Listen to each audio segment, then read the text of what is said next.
بسم اللہ الرحمن الرحیم۔ شروع کرتا ہوں اللہ تعالیٰ کے نام سے جو بڑا مہربان نہایت رحم والا ہے۔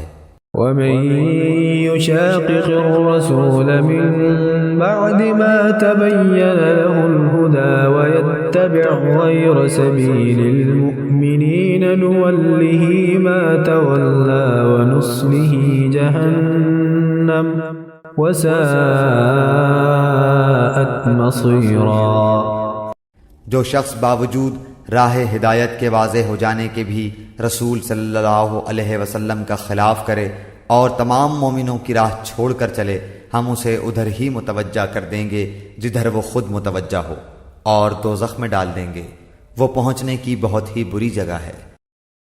حضرت صلی اللہ علیہ وسلم نے فرمایا، مجھے دوزخ دکھلائی گئی تو اس میں زیادہ تر عورتیں تھیں جو کفر کرتی ہیں۔ کہا گیا، حضور کیا وہ اللہ کے ساتھ کفر کرتی ہیں؟